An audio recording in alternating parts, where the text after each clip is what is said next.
This is Kyle and Tank at the TLC Clinic. I'm going to let them go through regular play and then do a slow play review of them both. On the right is the morning, on the left is the afternoon. You shaved off a lot of time from the morning to the afternoon. I really like your young horse Tank. Oh, by the way, it's October 24th, 2015. Forgot to say that. What I found when I rode Tank is he had a few holes in his foundation. Since you've just started him on saddle, it's a little early to be taking him to the barrels, but he's a super nice horse with a lot of potential. And Kyle, you've done a great job with him. But I would take him away from barrels and poles and cones until you get him really soft in the face, laterally and vertically, and more importantly, his shoulder. He moved away from my leg on the right, but not at all on the left. Definitely check him with a massage therapist or chiropractor and be sure there's not a problem on the left side. But he definitely would not move off my leg on the left and did not like to flex to the left. So that would be my first suggestion for you.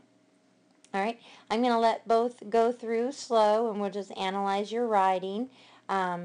And once you get him more confident going off of your leg cues and get more control of that shoulder, then you could put him back on the barrels and poles. But let's focus on his basics first. So let's put it in slow motion, zoom in a little bit on each. Okay, Kyle, you rode him very nice on both.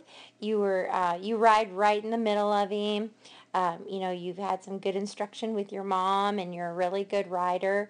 You brought him in with a really nice approach from your other horse, and years you've been spending riding. You can see it's helped you a lot. You did have him on the correct lead, which was nice. You ride quiet. Helping him by looking where you want to go. I would suggest, though, rather than looking more at the barrel, that you might want to look right in this area where you want him to go to, and that'll help him as well. And then, of course, always use give and take with your rein pressure.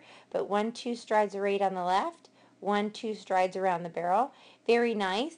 Again, he's not real confident yet, so he kind of broke his gait right there, leaving into a trot. But you ride him nice and quiet, and then you ask him to pick up his left lead, and he doesn't, but that's okay. Once again, if you get away from barrels and focus on picking up leads and transitions, leg laterals, figure eights, all of those will be very helpful for him. So again, he's on the correct lead on the right, but not on the left, so that causes you to shut down and lose forward motion, as well as the fact that he's not real confident loping small circles yet. So again, he does pick up the left lead on the left, which is helpful, not on the right. It allows him to start his turn better, but again, he doesn't keep the turn going at a canter. He breaks to a trot. So, but overall, you have nice, quiet hands in the afternoon, better than some of the morning riding where you were a little bit more handsy. So what I would like to see you do, the drills that I'd like you to do, is figure eights would be a great one for him.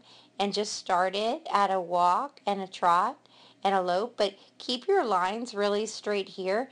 And then when you get here, start asking him to give his nose and lift his shoulder in and out using your inside pinky and inside leg calf pressure.